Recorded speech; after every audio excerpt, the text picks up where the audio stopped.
다 같이 사도신경으로 우리의 신앙을 하나님께 고백하겠습니다. 전능하사 천지를 만드신 하나님 아버지를 내가 믿사오며 그 외아들 우리 주 예수 그리스도를 믿사오니 이는 성령으로 잉태하사 동정녀 마리아에게 나시고 본디오 빌라도에게 고난을 받으사 십자가에 못 박혀 죽으시고 장사한 지 사흘 만에 죽은 자 가운데서 다시 살아나시며 하늘에 오르사 전능하신 하나님 우편에 앉아 계시다가 저리로서 산 자와 죽은 자를 심판하러 오시리라. 성령을 믿사오며 거룩한 공회와 성도가 서로 교통하는 것과 죄를 사하여 주시는 것과 몸이 다시 사는 것과 영원히 사는 것을 믿사옵나이다. 아멘. 찬송가 314장 찬양 드리겠습니다. 찬송가 314장입니다.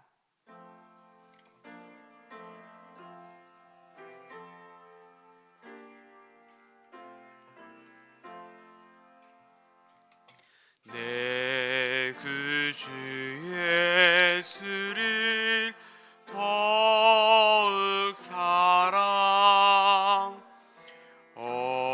엎드려 비는 말 들으소서. 내 진정 소원이 내 구주 예수를 더욱 사랑 더욱 사랑. 이전에 세상 나 기뻤어도 지금 내 기쁨은 오직 예수. 다만 내비는 말 내 구주 예수를 더욱 사랑 더욱 사랑. 이 세상 떠날 때 찬양하고 숨질 때 하는 말 이것일세. 다만 내비는 말 내 구주 예수를 더욱 사랑 더욱 사랑.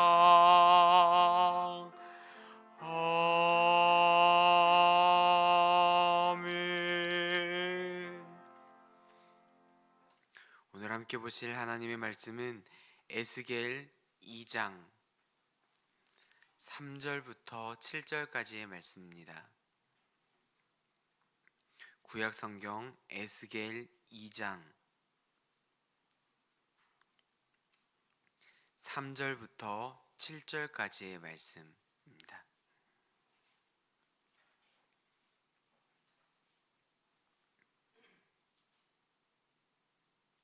에스겔 2장 3절부터 7절까지의 말씀을 저와 성도님들이 한 절씩 나누어서 읽고 마지막 절은 한 목소리로 읽도록 하겠습니다.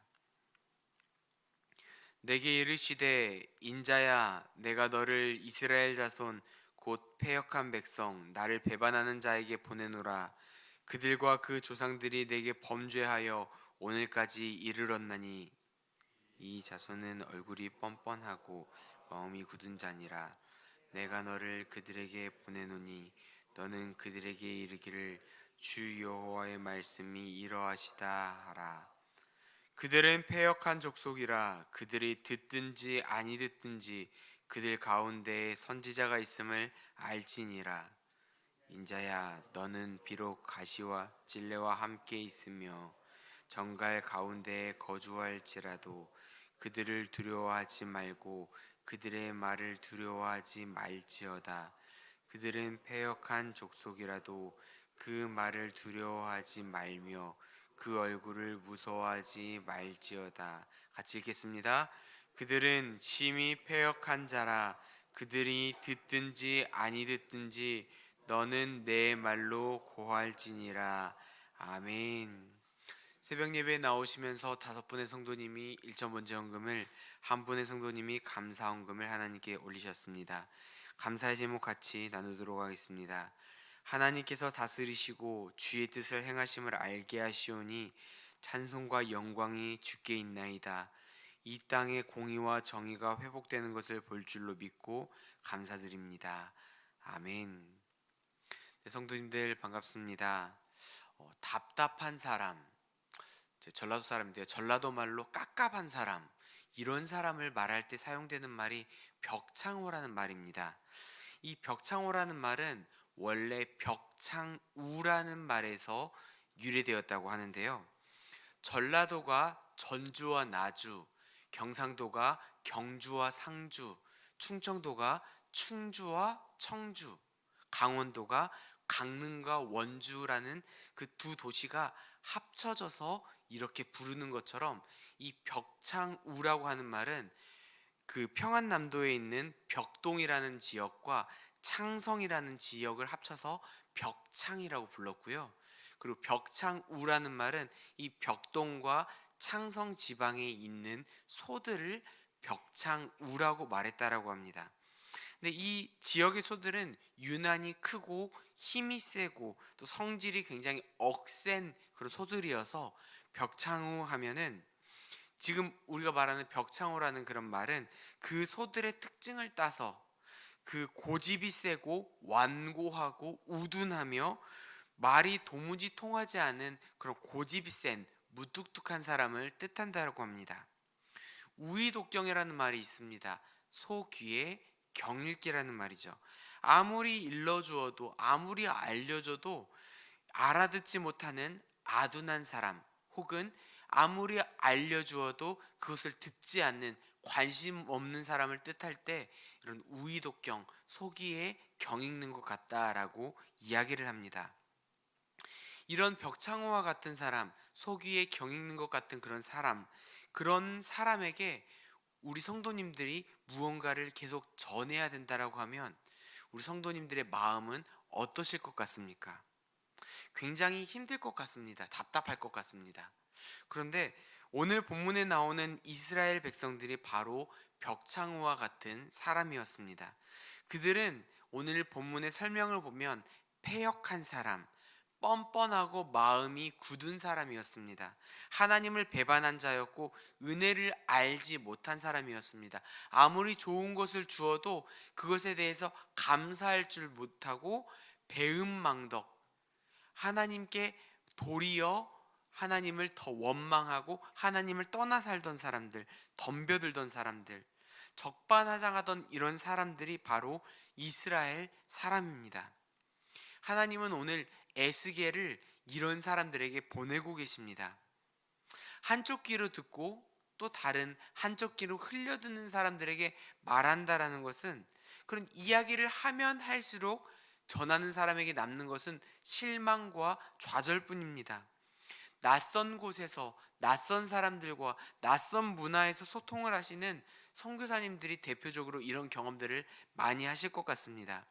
처음에는 열심히 받은 사명, 소명을 다해서 열심을 다해 전하지만, 열심히 버텨보지만 수년, 수십 년이 지나도 눈에 보이는 열매가 전혀 없더라면 낙심하고 낭망하는 순간이 한 번 이상은 꼭 찾아올 것 같습니다. 하나님의 말씀은 그 자체로도 능력의 말씀인데 왜 저 사람들은 들어도 변하지 않고 묵묵부답이며 오히려 더 적대적인 것일까? 마음속에 여러 가지 갈등과 어려움들이 있을 것입니다. 그런데 이것은 비단 해외에 있는 선교사님들의 이야기에서 그치는 것이 아닙니다. 지금은 우리가 코로나 상황이기 때문에 거리에 나가서 다른 곳에서 모르는 사람들과 만나며 복음을 전하는 노방전도를 하지 못하고 있는 그런 상황이지만, 우리는 언제나 어디에서나 복음을 전해야 되는 그런 사명자들입니다. 복음을 전해야 되는 우리들의 이야기입니다. 많은 사람들이 복음 듣는 것을 원하지 않습니다. 뻔한 이야기라고 생각하며 우리 자기 자신들에게 우리가 하는 말이 소음처럼 느껴집니다. 귀찮게 여겨집니다. 나의 시간을 빼앗아 간다라고 생각을 합니다. 그래서 우리의 이야기에 관심을 갖지 않습니다. 앞에서 대놓고 뭐라고 하는 사람은 많지는 않지만 뒤에서 온라인 인터넷에서 우리에 대한 복음 전하는 사람들에 대한 험담을 어마어마하게 쏟아놓고 있는 게 그 사람들입니다. 동일하게 예레미야와 그런 에스겔의 사역을 보며 많은 이스라엘 사람들이 그들을 경멸하며 조롱했습니다. 심지어는 그들을 놀리기 위해 유행하는 말, 속담까지도 만들었다라고 이야기를 합니다. 에스겔 12장 22절 말씀을 제가 읽어보겠습니다. 인자야, 이스라엘 땅에서 이르기를 날이 더디고 모든 묵시가 사라지리라 하는 너희의 이 속담이 어찌 됨이냐. 이게 무슨 말일까요? 예레미야가 거의 한 40년 동안 예언을 했지만 그 예언했던 그 멸망이 거의 찾아오지 않았습니다.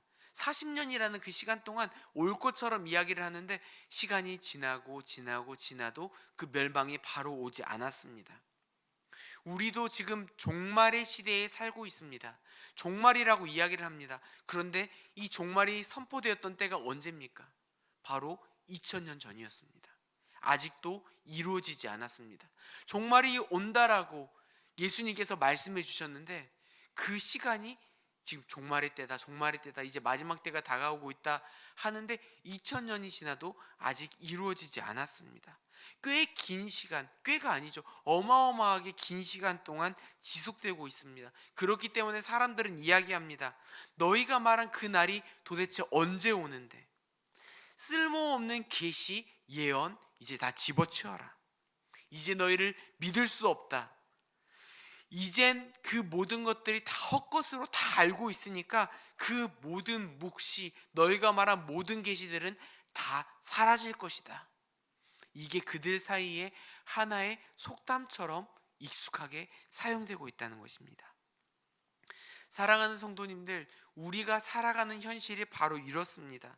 벽창호와 같은 사람들, 들으려고 하지도 않고 오히려 하나님을 대적하고 재림한다는 그 예수님이 도대체 언제 오냐고 우리를 조롱하는 사람들 사이에서 우리는 살아가야 됩니다.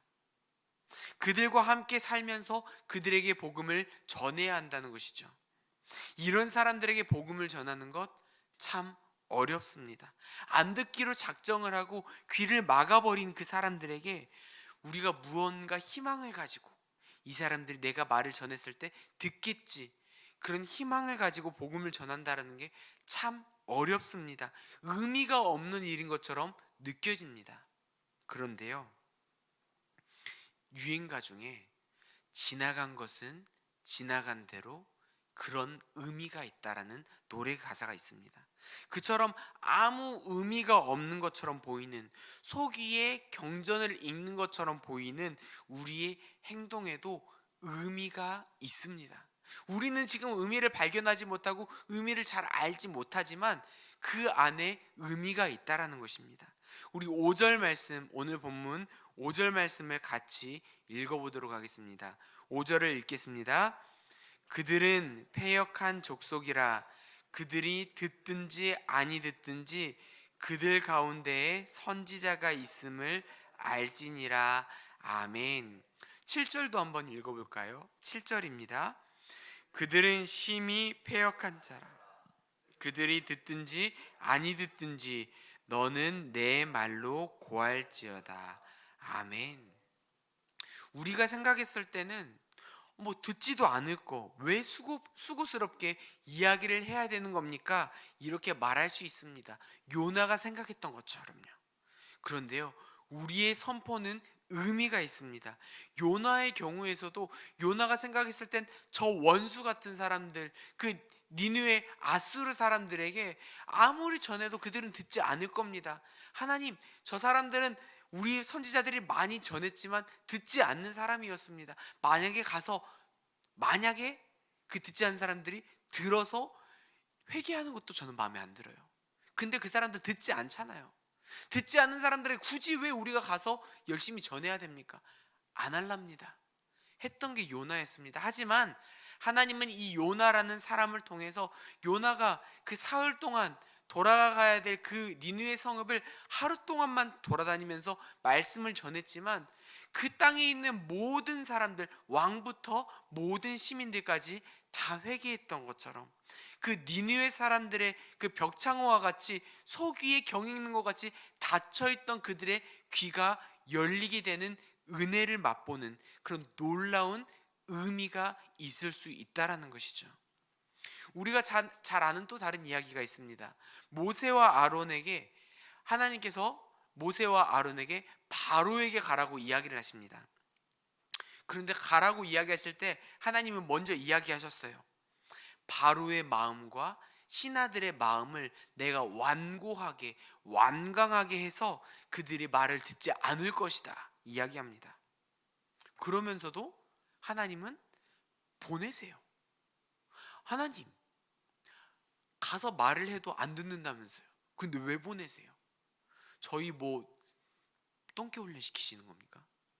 하나님이 우리에게 정말 헛된 수고 해서 뭔가 달라지는 것도 하나도 없는 쓸데없는 일을 시키는 것 같이 보입니다. 의미 없는 일을 하는 것처럼 안 들을 거 뻔히 알면서도 왜 보내는지 의미 없어 보이는 일을 보내십니다. 그런데요, 이렇게 충분히 이렇게 생각할 수도 있을 것 같은데 여기 안에서도 우리가 이해하지 못한 하나님의 의미, 하나님의 의도가 숨어져 있습니다.